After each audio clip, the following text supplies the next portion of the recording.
The following podcast is a presentation of Project Entertainment Network.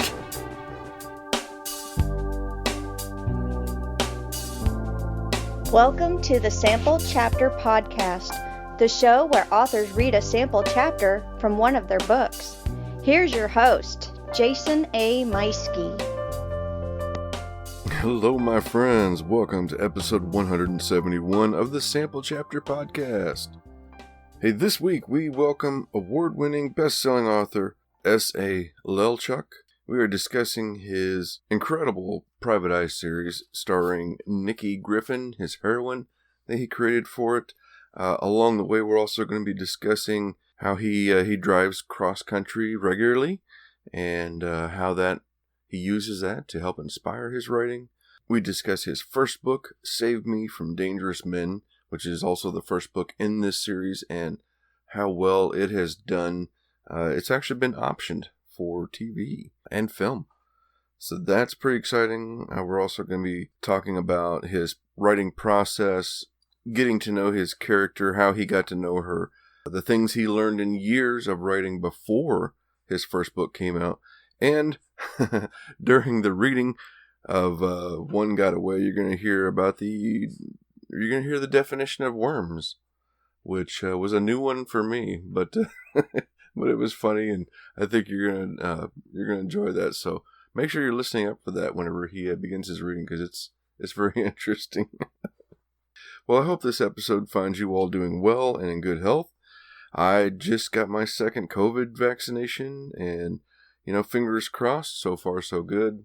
Got that yesterday, so closing in on that 24-hour period where see what happens. But yeah, I'm doing all right. Feeling good.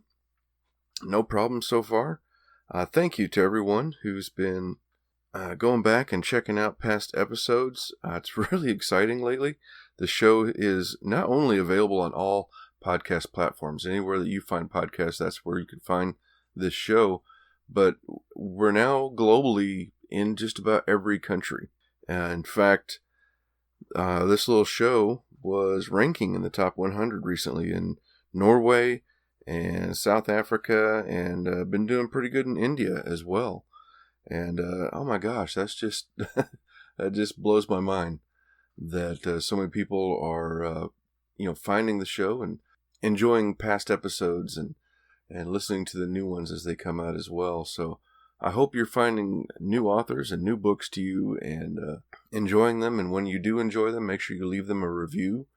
And don't forget to let us know as well. And share a favorite episode with friends and let them know, hey, check out this book I found on this show called the Sample Chapter Podcast. So don't forget to tag us so that way we know about that. We'll celebrate with you. You can do that, of course, on social media. You can find the show on Facebook, Twitter, and Instagram. Very easily, just the Sample Chapter Podcast. You can also email us if you'd like to reach out to the show and contact us about an author or a guest. It is samplechapterpodcast@gmail.com. Or you can leave me a voicemail at 660-851-1146. And of course, if it's a fun voicemail, I could be playing it on an upcoming episode. Hey, I invite you to also find and follow our sponsors on social media and check them out. Click the link in the show notes for each one of them. Scrivener, of course, my longtime favorite writing software. They're incredible, and I know they've been actually on social media quite a bit recently with the release of Scrivener 3. So, hey, check out this advertisement and learn how you can save 20%.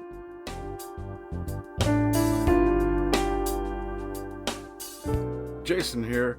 Hey, I wanted to take a moment and tell you about my favorite writing tool, Scrivener. Now, I know you've heard about Scrivener because their writing software has been embraced by hundreds of thousands of other writers like you and I, from the novice to best-selling novelists. The reason we all use it is because of Scrivener's core concept to bring all the writing tools you use together in a single application. And with tools like automatic backup, character maps, project goals, and let's not forget that amazing corkboard, you can see why I use Scrivener every day. As a bonus for Sample Chapter Podcast listeners, use code CHAPTER for 20% off your desktop version. Scrivener writing software, built by writers for writers.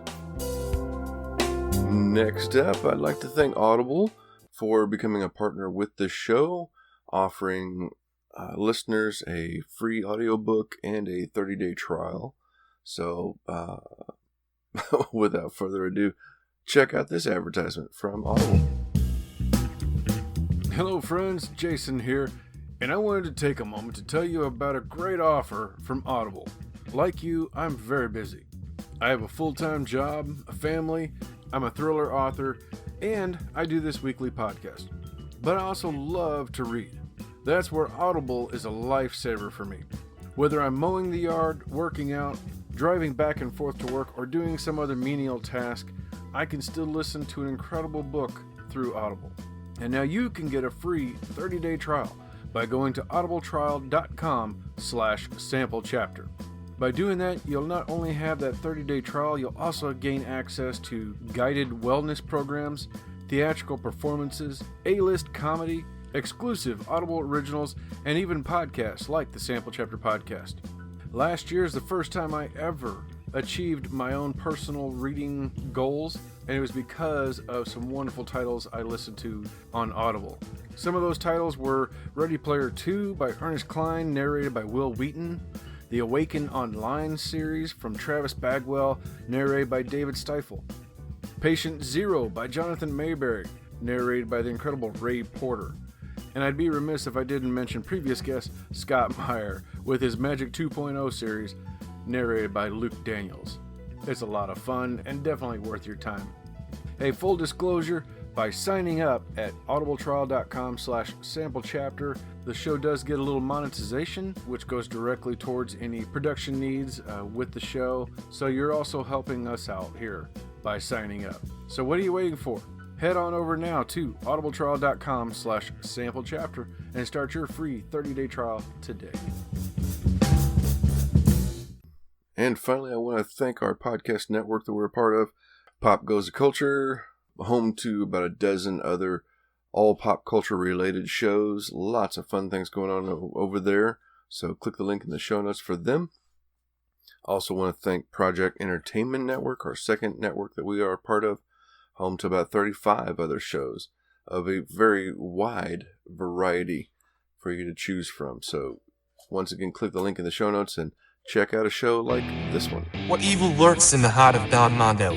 Only Chucky the Buddha, the enforcer of the Mondo Mafia, knows. Join them each week on the Mondo Method podcast as Chuck tries to get Don Mondo to reveal what is best in life and where he hid the bodies.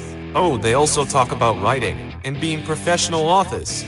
The Mondo Method podcast with Armand Rosamilia and Chuck Buddha, weekly wherever you find your podcasts.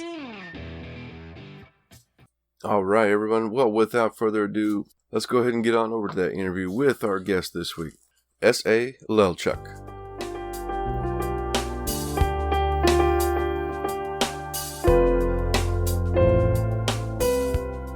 Ladies and gentlemen, welcome once again to the Sample Chapter Podcast. Oh, man, we've got an exciting author for you today.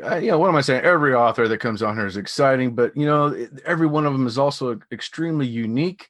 And they have something amazing to bring to you, and this week is no exception. This week we are speaking with S.A. Lelchuck. S.A. holds a B.A. in English from Amherst College and a master's from Dartmouth College, where he teaches creative writing. His debut novel, Save Me from Dangerous Men, is the introduction to his series heroine, bookseller and private eye, Nikki Griffin. The series has been optioned for film and television, and the aforementioned Save Me was named USA Today's Best Book of 2019, along with numerous other accolades. Welcome to the show, S.A. Lelchuck. Hey, thanks so much, Jason. It's great to be here. I'm happy to be on the show with you. I'm thrilled to have you here. I mean, man, a master's in writing, I almost feel like I should be asking you questions or learning from you than going through here. We'll put on a lesson or something. Well, I wish they'd made it the process easier, but I got a couple initials after my name. That's all. But it was fun earning it, so that's a good thing. That is a good thing. My wife just got her master's in speech language pathology a year ago, And she's like, no, they went after her. Being a doctorate is highly sought after, and they went after her hard for a doctorate. And she goes, oh, hell no. No. I'm done. I'm so done. So That's willpower right there. yeah. Yeah. Well, so now I know you like to split your time between California and New Hampshire. So how are you doing, and how are you coping with the pandemic?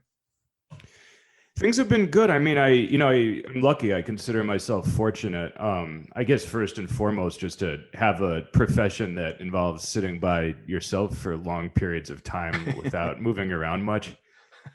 So that was, things certainly could have been worse. When the lockdown hit last spring, I was just finishing up the last touches on this current book of mine, One Got Away, and I figured, hey, why not take on a new project? I thought it was either that or I could get really good at baking sourdough. And judging by Instagram, there were enough people doing that already. So I thought, heck, I'll just sit down and try my hand at something new. So that's how I've spent most of the last year. I head to New Hampshire in the summers to teach at Dartmouth. I usually teach summer terms there and then come back out to California for the fall. And again, it was just very lucky because my family has this old property by a little lake in the middle of New Hampshire on a tiny dirt road. And so I could go days and almost literally forget that there was a pandemic going on just because I wouldn't run into that many other people, spend some time on the lake, all that good stuff. So things certainly could have been worse. I consider myself fortunate. Oh my gosh. Well, that's fantastic. Sounds like a great setup. And you were telling me before we began that you actually like to drive that back and forth quite a bit. That's got to be some time well spent within your own head. I mean, I don't know if you take anybody with you or not, but I know from driving a lot previously, it's a lot of time in your own head to maybe come up with a new story idea and develop your characters. Absolutely. And, I don't usually have passengers, but there's an open-ended offer. So if anyone does need a lift from California anywhere to the Eastern Seaboard this summer, then feel free to give me a call first week of June. But, I'd say two things about driving cross country. First and foremost, just gives you this it's like incredible appreciation for satellite radio. I have my Sirius stations and it's hard to feel that lonely. But as you said, that's a real thing, that it does give you a lot of time in your own head. And that can be a really good thing, I've found. It's funny, but the first book in the series, Save Me from Dangerous Men, I came up with the idea late August, a few years back. And this was the night before I was supposed to leave for my cross-country drive heading back to California. And I was frustrated, at first because I had this idea and I was excited. I thought a, bookseller who does vigilante work, I want to get right into this thing. And instead I got to sit down in the car for, 10, 12 hours a day. And it ended up being a really nice way to just get alone with my thoughts. And, I started hashing out the idea in my head, as I was driving. I literally wrote the first chapter for that book at an Applebee's on Peach Street in Erie, Pennsylvania. And then just was kind of working on it haphazardly throughout the next week or 10 days, driving around a few national parks, things like that. And it ended up being this great way just to get a lot of time alone with the characters. And that's really what I needed. And by the time I hit California, I felt, okay, now I'm able to sit down and really get into this thing. And I feel like I was able to write with a lot less hesitation compared to if I had just had the idea and sat down without those 2 weeks of forced incubation. Yeah. Oh my gosh. Now, are you actually writing this, like stopping to write, or do you dictate any of it? I don't dictate anything, which I don't even know if that makes me old-fashioned or newfangled, anything in between. I usually just bounce the scenes around in my head. When I park at night, I'd take some notes over dinner, try to get a few, scenes down, some early chapters. But mostly for me, it's just letting those scenes play out in my head. And once I have a moment, occasionally I'll write down a bullet point or something like that. But once I have this stuff hashed out, it really does kind of stick there. And then it's waiting for me when I know that it's time to get to it on the page. I might come up with a scene that I know it's not going to happen till a third of the way through the book. And it's kind of fun. It gives me something to look forward to. I say, okay, when I hit page, 90 or 100, the moment is right and it's rolled around. And now I get to come back to this thing that I came up with a few weeks ago or a couple months ago. Mm-hmm. Yeah, that's fascinating. So you, it sounds like you're not exactly planning it out, but you have certain points of reference that you're going to get to at some point. I've always wished that I could be one of the authors who is able to map out the entire book before it starts. I really haven't. I've judging from what writers say, I feel like it's probably about 50-50. Some people won't write a page of the first scene until they have the entire thing planned out chapter by chapter. Some don't have a clue. And I feel like if I could do the former, it would be a lot more comforting. I wouldn't be writing, with this constant, slight panic of, hey, what happens if I don't know where to go after I finish this page? So, I think there's a lot of reassurance in knowing and having a map, essentially. But I just can't work like that. To me, I really do feel like I have to be able to just see where the characters are going to go, to see how the story is going to build, to see also what I think about. I feel like when I start a book, I just don't know the people I'm writing about well enough to have any confidence to say, this is what's going to happen to you, in 200 pages from now. I really need them to teach me a little bit about their preferences and about, their wanderings and what exactly is going to happen. So I don't outline. I think for a full, 300-page book, I might end up with like a 1 to 2 page outline that I jot down as I write.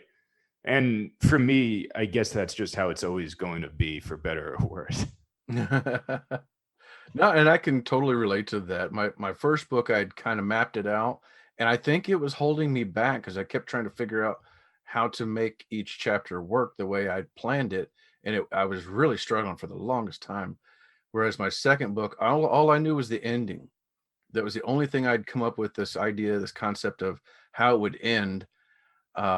Although I hadn't decided whether or not my protagonist was going to be one way or the other. We'll put it that way. The mystery there. Yeah.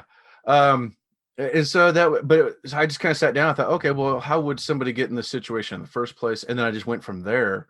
And it was a lot of fun discovering this character and the others around him and finding out how he would get in this situation in the first place. And then, what kind of a person are they? Do they deserve to be in this position, or was it completely accidental? And it was a lot of fun discovering that as I wrote it, as opposed to figuring out ahead of time. And I don't know, I think I've found very much the same way. I enjoy the surprise. And I hear a lot of times that the pros say, if the writer is surprised as you're writing, then the reader will be. Right, for sure. And that's so interesting that you've tried it both ways. I think you're one of the few people I've talked to who's actually taken on, first one and then the other. But I think that what you're saying is exactly right, that there is a certain level of just pure sheer fun and getting to, walk onto this kind of like structureless, open playground, if you will, and, figure out what exactly you want everyone to go do. Mm-hmm. Now, your main protagonist, Nikki Griffin, tell me, and I have a little bit of experience with my first book, but tell me your experience in writing from the female perspective. How different was that? It's funny. That was, in some ways, it was very different, and in other ways, I think a little easier than I, might have thought once I really got into it. And part of it is certainly that this book is a series, and so I've spent quite a bit of time with Nikki, and I feel like the more pages I write with her in it, the easier it becomes for me to just kind of stay in her head and not have to constantly step out and wonder, how would this action or reaction happen, as opposed to if this was a male character. Mm-hmm. But, for me, when I came up with the idea, it immediately felt like it clicked. I never, could have imagined writing this book with a, male protagonist who is doing the work that Nikki does. And so, right away, I read a lot and, had it in my mind of, different characters, or sorry, different authors who have tried this with their characters. And I think that, there's a couple levels of challenges. I'd say one is the superficial, in other words, like what clothes does a man put on versus, a woman versus anyone else in the morning. And that kind of thing, I think, is handled pretty easily with, you just need a couple of details, kind of sprinkled judiciously through the book. It's not like every page you need to be going into 3 paragraphs about what kind of shoes someone's wearing. I'm reliving so many things from my first book with what you're saying. Yeah. I'm sorry to be imposing flashbacks on you, especially before cocktail hour. It's afternoon, so it's okay. So. Oh, there we go. Yeah. We're afternoon here in Missouri, so it's good now. All right. You got a couple hours on me. Yeah. So that was, that's one level, just that kind of superficial angle. Then the next level, and I think this is where it becomes harder, but also more interesting, is figuring out how might someone react if they're a different gender from you in a different situation, and also how might people react to them. And, that becomes kind of this, fun and interesting challenge. Like, for example, in the first book, it opens with Nikki going into this kind of tough, seedy, Oakland bar with the intention, she has a target in mind, and she wants to she wants to entice this target, this man, into hitting on her. So, and then she obviously has other plans for the evening. So for me, part of it is thinking, when, like, me example, when I walk into a bar, no one's ever looked twice, I promise you. No. The bartender looks at me when I take out my wallet, if I'm lucky. But then, for Nikki, obviously, she can make an entrance, and she's this striking figure, tall, and she's wearing, a leather jacket and motorcycle boots. And, she puts on, in this scene, she puts on lipstick, which she wouldn't normally do, because she's presenting herself as, a certain type of figure, so that this person will then notice her. She wants to be noticed within this bar. So, playing with that idea of, like, the male gaze, and, thinking about if you're a woman walking into a bar, full of, guys who are half in the bag and, kind of staring openly and things like that. Sure. How can you, like, play into that? And at the same time, how can you use that? And in this particular scene, how can Nikki kind of flip that around and use it for her own advantages? So, for me, when you're writing a female character, those are the kind of deeper considerations to be thinking about. And it gets interesting, and it's, a lot of fun to do, I think, and hope that you can pull it off in the right way. I also found that, Nikki is a protagonist who's about my age. I was writing from my mid-30s about someone in their mid-30s, and she lives in the Bay Area. And so there are, some similarities. And when people ask me, how do you possibly write, from another gender, I said, well, maybe it's in some ways less challenging than if I was trying to write a story about, a 6-year-old boy living in 17th century Russia. I know much less about that. I've not experienced that. And so, yes, that, I might share gender in common with that kid, but not much else. And looking at a pretty different world than me. So to me, that might even be more challenging. I guess there's challenges anytime you step away from who you exactly are in fiction, but that's one of its chief delights, I think. Yeah. And it sounds like getting inside her head really, and getting to know her really helped inform the rest of her character, and kind of developed scenarios and how she would react to things as you went, which that's fantastic. I mean, that character becomes a real person for you, and eventually for the reader. Exactly. And it's really fun to see it happen and to kind of see that formation take place. Yeah. Now, I love the combination that she is a bookseller and a private eye. Now, where did that come from? Well, I joke to people that my dream in life was always to open a used bookstore, and eventually I realized that might not happen, and so I did the next best thing and had my fictional protagonist open a used bookstore instead. And so I can kind of live vicariously through Nikki's shop, the Brimstone Magpie. But when I thought of the character, I thought of both those halves together, and they just seem to fit really, really well in this fun way that she has this bookstore, and it's right on Telegraph Avenue in Berkeley, which is obviously a city full of amazing bookshops, and I frequent them constantly. But then I had this idea that she has this little office, in an unmarked staircase right above her bookstore, and sometimes a customer will come in or a person will come in who has a problem that a book can't necessarily solve, and that's when Nikki will invite this person upstairs to her other office and talk about ways that she can fix whatever their problem is, even if that means stepping away from her role as bookseller. And so to me, that duality, that kind of like literal duality of the two floors of this building, books underneath and the PI and the vigilante work up above, really just seems to feed into like who Nikki is, that she loves books, and in her mind books saved her.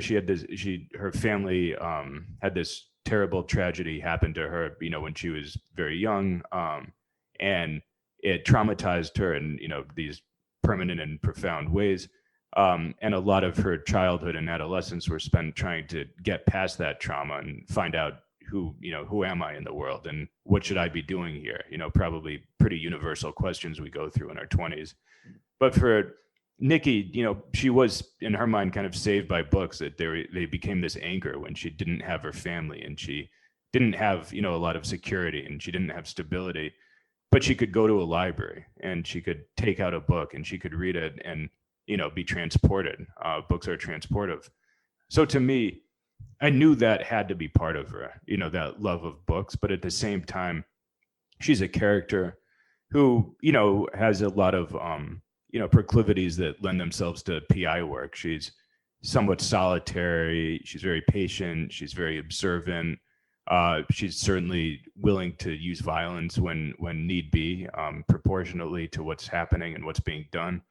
And so these qualities, add up to someone who realizes at some point in her early life that she's pretty good at doing investigative work and functioning as a PI and as a protector of people, especially defenseless people and of women. And so for me, it was really exciting to just play with this kind of duality of these two different sides of Nikki. She does love the books, but at the same time, she's always going to have that deep, fierce desire to protect, and that's always going to be an equal part of her. And I think in some ways the character is constantly trying to tamp one down, and present herself as a very average citizen, but she knows very well that that's only part of who she really is. Oh, wow. Well, she sounds incredible. I mean, and the book's got a ton of accolades, not only from USA Today, but I mean, Kirkus and Barry Award coming up, Hudson Booksellers. I mean, good grief. And then, of course, you've got the options that have been sold already for film and television, which, I mean, that's like every author's dream, really, to get that. And the idea, at least, I know how that doesn't always work out that way, but the idea that, yep, rights have been sold, so we'll see what happens. That's got to be a lot of fun. Absolutely. And yeah, like you said, with the option, everyone seems to agree, hold your breath, say a few prayers and see what happens. But yeah, regardless, it was really fun, especially since it was a debut book that started this series. And it was fun to see that there were a lot of people out there who seemed to enjoy the story and enjoy Nikki. I wanted her to be a kind of throwback character in some ways, because as a kid, I grew up reading Chandler and Hammett and, all the great California crime writers. And so I wanted her to feel a little bit like a throwback to those kind of tough, quiet, reserved, methodical, PIs who could toss back a neat scotch with the best of them, and at the same time do whatever needed to be done. And so I think Nikki feels a bit like that, but at the same time, she's a very contemporary character. In the first book, she finds herself embroiled in this case involving a kind of shadowy, Silicon Valley startup dealing with AI technology. And so she's someone who doesn't even own a cell phone. She's not a diehard embracer of, all technology. And yet she gets caught up in this case, involving exactly that. So I had fun playing with that kind of those currents, with at one point, at one moment feeling a bit more of a throwback to some earlier time, and yet being jerked semi unwillingly into the future. Yeah, yeah. Well, so now, I mean, you're a teacher of creative writing at college, but where did you get started writing? Has this been a lifelong passion for you? Have you always been writing? And how many start and stop stories do you have in the drawer? Oh, I had to buy a new desk just to get more drawers in it. I got plenty of material. I promise you that. Yeah, I mean, writing. It's always been what I wanted to do, and I feel lucky because I knew that just so early on. I remember in high school, my friends would be talking about what they might want to do, and I'd never feel that question. I always knew it. To me, the challenge was always getting to that point, not figuring out what I should be doing with my time or my life. Mm-hmm. And obviously, it's a process, to put it very mildly.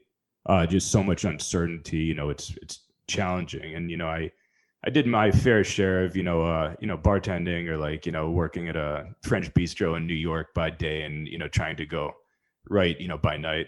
Actually, it's probably more the other way around, to be honest.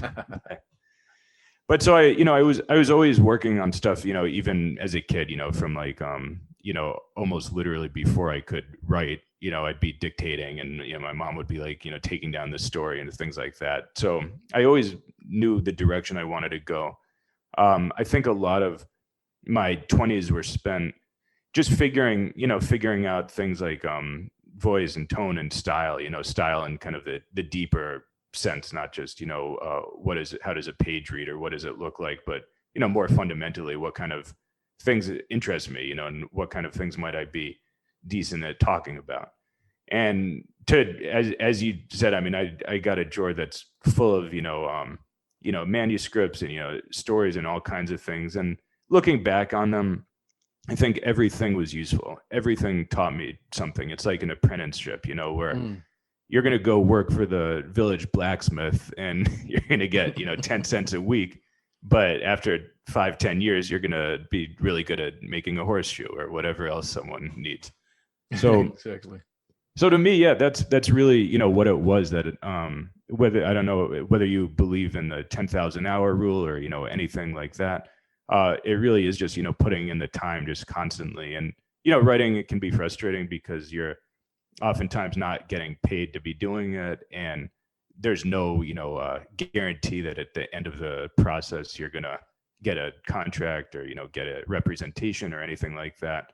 Mm-hmm. And so a lot of it is, I think, just kind of putting your head down and trudging onwards and having some kind of self-belief that what you're working on is worth it, is worth your time, let alone anyone else's time who might happen to read it.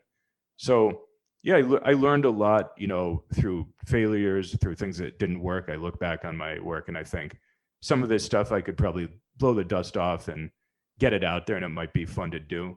Others, I think, will probably stay in the drawer for the foreseeable future. But it's you're always learning, always progressing. I think it's no coincidence that generally when you pick up a book, it hasn't been written by someone who's much under the age of 30. I think that, there is a certain truth that you just have to go through life and find yourself a little bit before you reach a stage where other people might want to hear your thoughts or read what you're saying.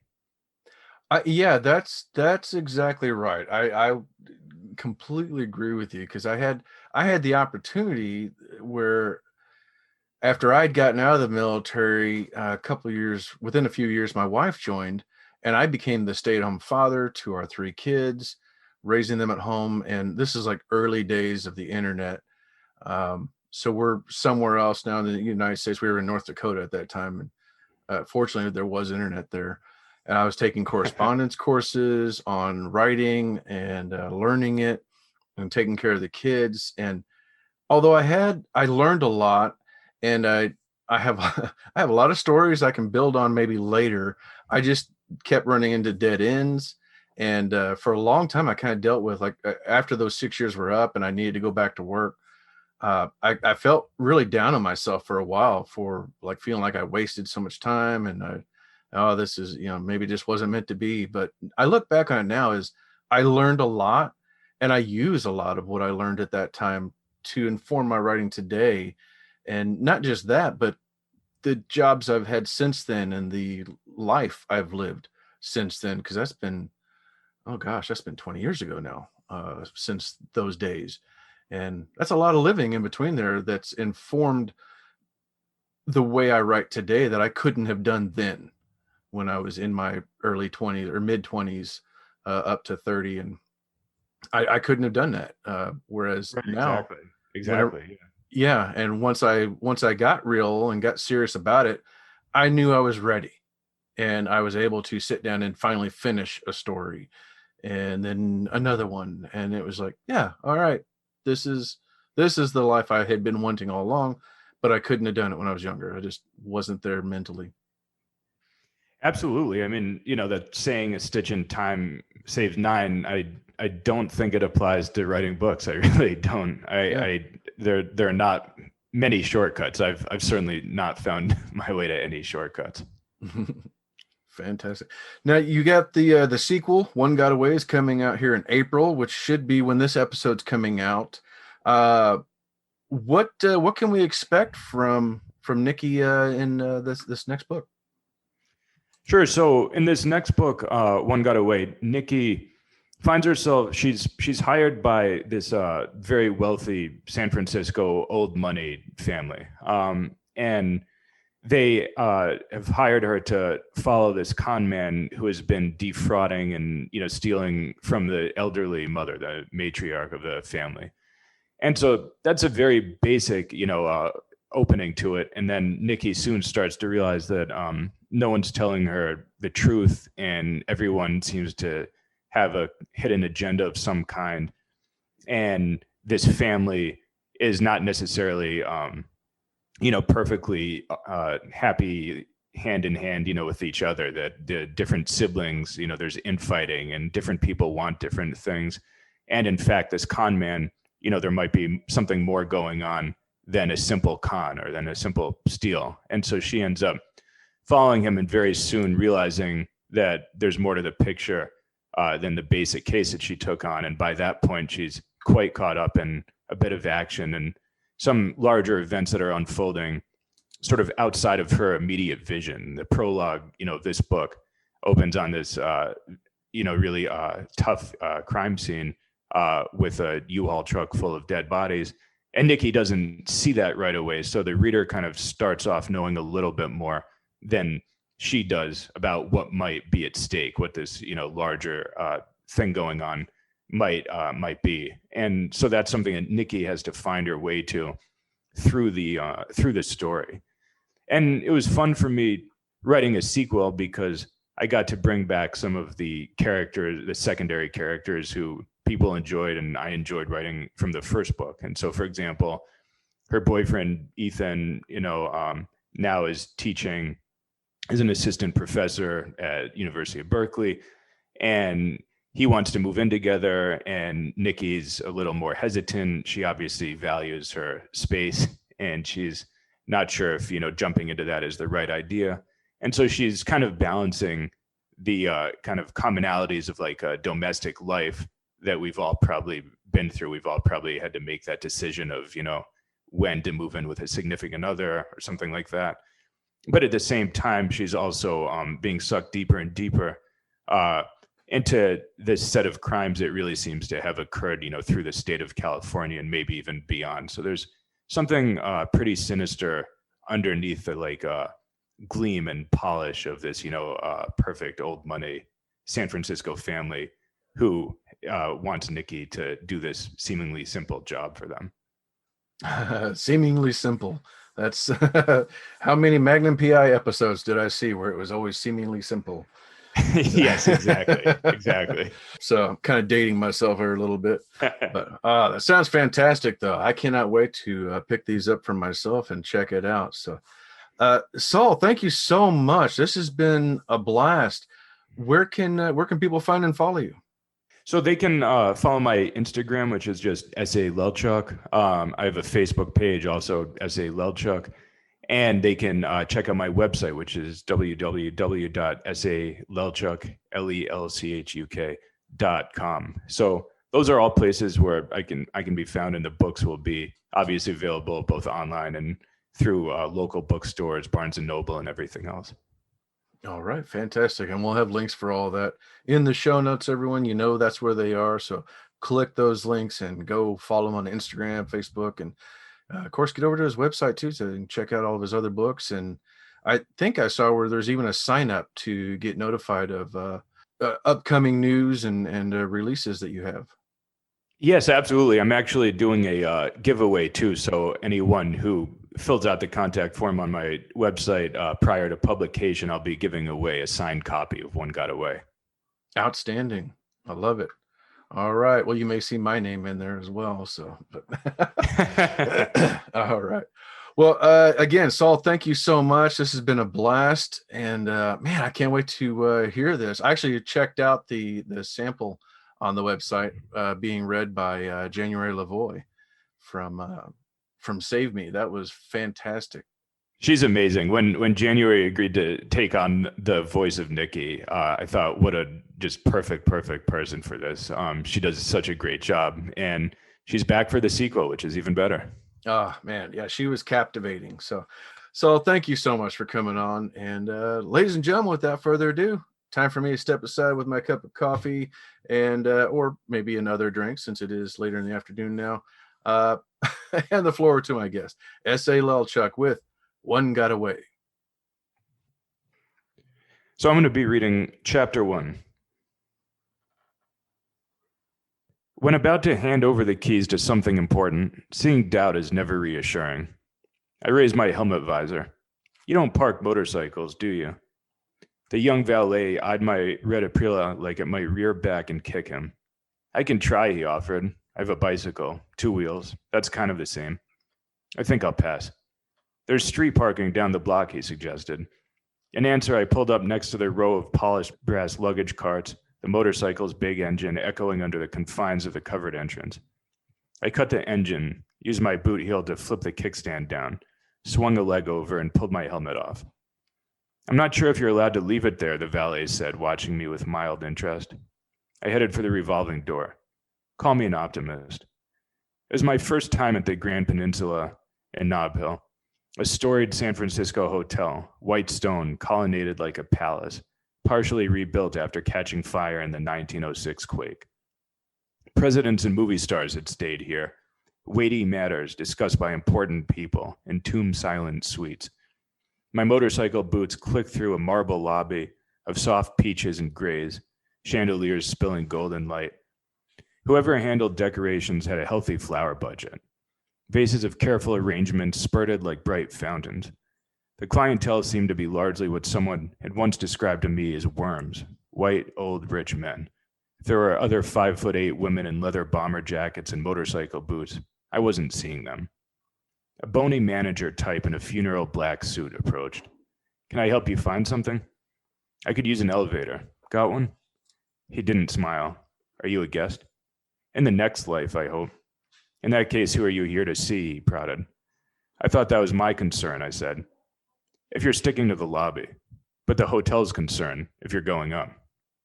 I smoothed hair that had been mussed by my helmet. Martin Johannesson asked me to meet him here. He should be expecting me. The manager took a deferential step back, as though a scowling 10-foot-tall Johannesson might pop up in front of him. My apologies. Apparently, the person I was about to meet could open doors. About 5 seconds later, I was in a very nice elevator, headed up to the penthouse level. The gilded door and ornamental bars made me feel like a bird in the world's most expensive cage. Nikki Griffin, thank you for coming on short notice. Martin Johannesson was in his mid-50s, clean-shaven and fastidious, dressed in a navy suit. I didn't know much about men's fashion, but he didn't seem to shop in the clearance bins. I followed him into a spacious living area scattered with plush couches and polished furniture. Floor-to-ceiling windows showed off the San Francisco Bay. It was a mirror-clear day, and I could see Alcatraz Island and, beyond that, the Golden Gate. "Coffee? Tea?" he offered. "Coffee, please." Martin pressed a button on the wall. "They'll bring some. Come, sit." We sat. I crossed my legs and got comfortable. "What's the problem?" I asked him. He frowned. "How do you know there's a problem? People don't hire me for wedding planning." True enough, I suppose. He seemed to be thinking about where to start. A distracted man who, even in the midst of his distraction, meant to be careful about what any speech might cost him. "There is, as you surmise, a problem," he finally admitted. "Rather a substantial one. It has to do with Mother." He fell silent as a waiter rang and entered, pushing a linen-covered service cart. The waiter poured coffee for us out of a silver urn, then set the urn down and left. Johannesson fiddled with the creamer as he continued. "Mother is quite elderly at 81, but still insists on staying in the same Russian Hill duplex she's occupied for the past 25 years since my father passed. She can be quite fixed in her ways. It was only after she backed into a gas station attendant last year that we finally got her to agree to a chauffeur." "Better late than never," I observed, since he seemed to expect me to say something. "That's quintessential Mother," he went on. "As her son, I feel I can use the word stubborn with both affection and accuracy, and Mother insists on maintaining a rather high degree of control over her affairs. I like her already." Johannesson gave me a thin smile. "Many people like Mother. She is undeniably vivacious. She is also undeniably wealthy." He offered a meaningful look. "Some people like that, too." I didn't say anything. He wasn't done. "After my father passed, she never remarried, but she continued to see a series of, well, gentleman friends, for lack of a better term. Dalliances, affairs of the heart, whatever you want to call it. Which is fine, of course. She should be free to see whomever she likes." He added sugar to his coffee, sipped, then added more. I had already lapped him. I helped myself to another cup. Seeing he had fallen quiet, I prompted, "Accept." As I had hoped, the word seemed to wind the music box back up. "Recently, this past year, she began seeing a younger man," Martin resumed. "A much younger man. An Englishman, Oxford-educated psychologist, in town for a lecture series. Mother became quite enamored of this fellow. Not that she shared a great deal of this with us, God forbid. She plays her cards close, Mother does." "Us?" He looked surprised at the question. "Myself and my 3 siblings, William and Ron, my 2 older brothers, and Susan, my younger sister." I took advantage of the moment to ask, "Are you close with them?" Martin stirred his coffee. "Maybe close is the wrong word. My sister maintains a certain remove from our family. As for my brother, William, he was in a rather awful accident almost a month ago. It left him in a less than communicative state." "And Ron?" "Ron?" He seemed to be thinking how to phrase something. "At no time in my life would I have called us especially close." Family was not a topic that Martin seemed to relish discussing. "So, Dr. Oxford on the lecture circuit," I said. Martin nodded. "Except it turns out that the fellow is neither a doctor nor an Oxford man. As the saying went, a stitch in time saved 9. How much?" He stared. "How much? How much is he taken? Isn't that why I'm here?" "You certainly have a way of cutting to the chase, Nikki." He sipped his coffee, different emotions playing over his narrow face. "Mother, as I said, demands a high degree of autonomy over her affairs, but I've managed to get my hands on a few of her financial statements. As best we can tell, over the last year, she's transferred at least $1.5 million to Dr. Jeffrey Tyler Coombs. Needless to say, the man does his banking offshore. $1.5 million? No wonder you want to get it back." "Yes, indeed," Martin agreed. "A lot of money, and that's not counting several $100,000 worth of luxury watches, hotel stays, and some extraordinarily sizable department store bills. And a Porsche." I tried to think of something cheerful to say. "Boxster?" "No such luck." 911, his face drooped, fully loaded. I poured myself a 3rd cup of coffee. How bad a dent did that leave? "Well, the money is obviously significant, but truth be told, Mother will be just fine." "To be clear, he's not actually stealing this?" Martin shook his head. "I wish he was, believe me. Things would be a lot less complicated. But no, Mother has been duped into giving all of this freely enough from a legal standpoint. Then what's bugging you, the morality? He didn't answer directly. May I ask, Nikki, what you know about our family? I shrugged. Same as most people, probably. You oversee a pharmaceutical fortune over a century old. You give money to every worthy cause between here and Pluto, and you pop up on the Forbes list as fast as they can print them. True enough, he nodded in assent. But there's a reason you don't read much about our family in the papers. Despite our considerable holdings and fairly prominent place in San Francisco society, we have always prized discretion. No messy tabloid fodder, no melodramatic suicides or scandals. There's a well-known saying that all press is good press. Members of our family are taught from a young age to believe the reverse. With the exception of our charitable works and foundation, we try to avoid publicity. There didn't seem to be anything for me to say, so I kept quiet. Johannesson poured more coffee for himself. My mother is elderly. She hasn't been in perfect health. I loathe the idea of her being taken advantage of, conned, to call a spade a spade. Does she feel that way, I wondered? Does anyone who's being conned, he returned. By the time they understand the truth, it's too late. In the meantime, for all I know, maybe it feels like the most exciting thing in the world. As her son, I want to intervene before things reach a point of real harm. The man is a thief and deserves consequences, but I am also motivated by a more practical concern. If word gets out that our family is an easy target, every swindler in the world will show up with a bouquet of roses and sweet words from Mother. Why not go to the police? He's done nothing illegal. Not yet, anyway. So what do you want me to do? There are a few reasons people like to avoid police. My prospective client had named only one of them. As if confirming my thought, Martin steepled his hands and stared at his intertwined fingers. I overheard a conversation between them. Very recently, this was, last week. I have reason to believe that my mother is being blackmailed by this man. What makes you think that? They were talking quite frankly about money, but a much larger amount in the millions. I heard him tell her that she needed to decide soon, something to that effect. Or the genie would be out of the bottle. That was the phrase he used. Do you know what it's about, the blackmail? He shook his head. I have no idea. That's what I need you to learn. Did you try asking your mother? That seems easiest. Martin's face soured. My mother can be quite private. My whole life, she has always made it clear that she will come to us if seeking our advice. I tried to talk to her and got nowhere. What do you want me to do after I find out? If I can find out. Martin had clearly thought about this. Then we offer Coombs a choice.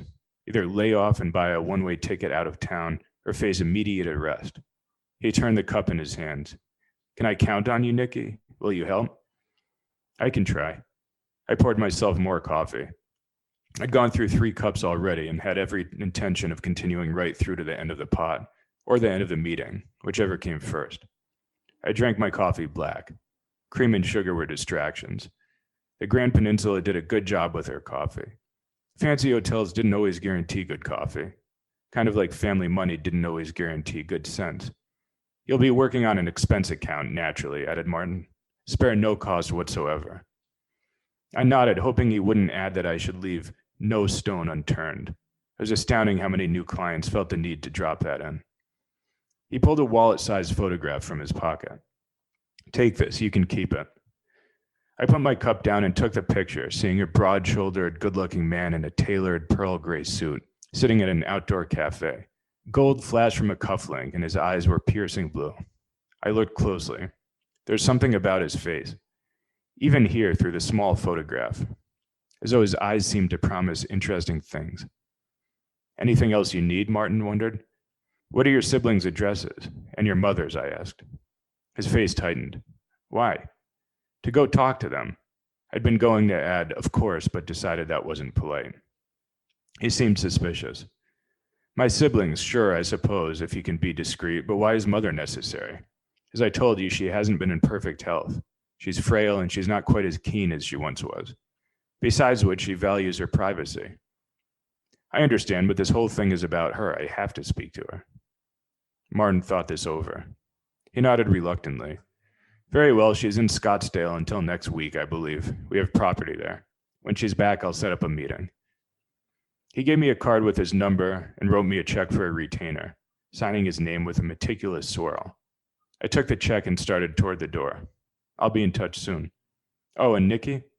I looked back. Yes? This is very important, this job. I'm counting on you to leave no stone unturned. Right. I left the suite and stepped back into the elevator. As a polished door slid shut, I was thinking again about a cage door closing.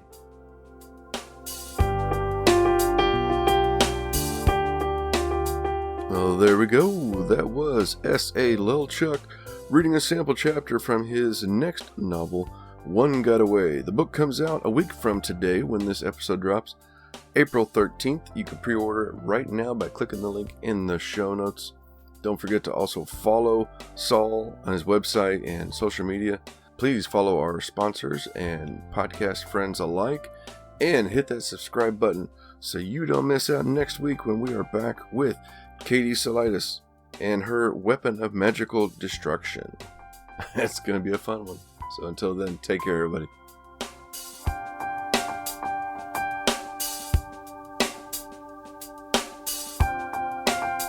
This has been a presentation of the Project Entertainment Network.